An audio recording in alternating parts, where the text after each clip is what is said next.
حضرت ابو ہریرہ رضی اللہ تعالی عنہ سے روایت ہے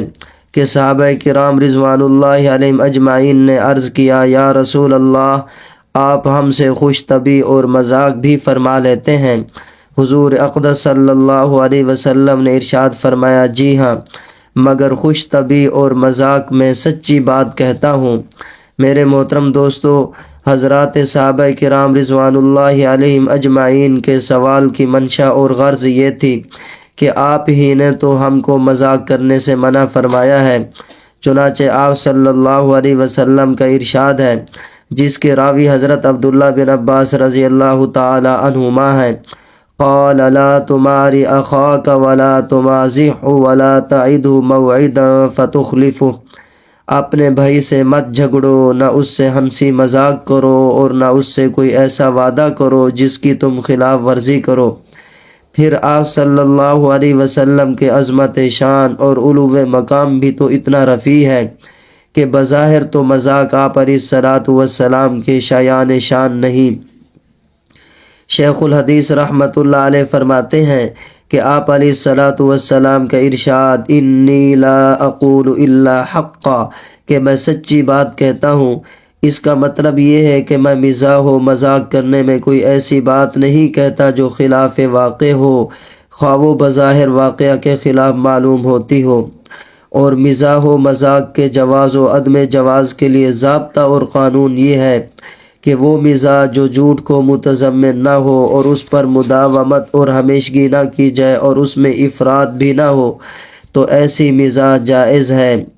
اور اگر کوئی مزاح ایسی ہو کہ جو جھوٹ کو متضمن ہو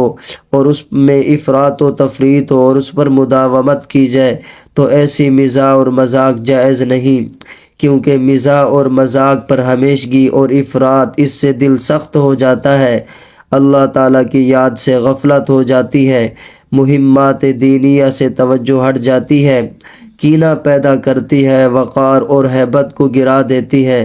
جو مزاح و مذاق ان مذموم امور سے خالی ہو، دوسروں کی دلداری، خوش طبعی، فرحت و سرور اور انبساط و نشاط کا سبب ہو، وہ مزاح و مذاق مستحب ہے،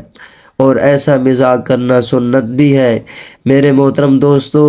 آپ علیہ الصلاۃ والسلام کا مزاح اسی قبیل سے تھا، یعنی نہ اس میں جھوٹ کا دخل تھا، نہ اس پر مداومت ہوتی تھی، نہ اس میں افراط و تفریط، نہ اس میں افراط ہوتا تھا۔ میرے محترم دوستو، صحابہ کرام رضوان اللہ علیہم اجمعین نے آپ علیہ الصلاۃ والسلام کے بلند مقام اور عظمت شان کے پیش نظر مزاح و مذاق کو آپ علیہ الصلاۃ والسلام کی شان سے بعید سمجھا،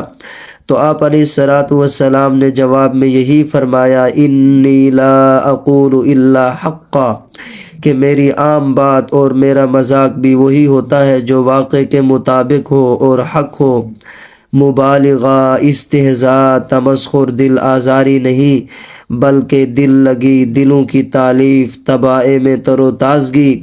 دل جوئی، خوش طبعی، موانست و محبت پیدا کرنے کے لیے ہوتا ہے، جو کہ حقیقت پر مبنی ہوتا ہے۔ میرے محترم دوستو، آخر میں آپ سے گزارش یہ ہے، یہ حضور پر نور صلی اللہ علیہ وسلم کی حدیث مبارکہ کا درس ہے، ثواب کی نیت سے شیئر کیجئے گا۔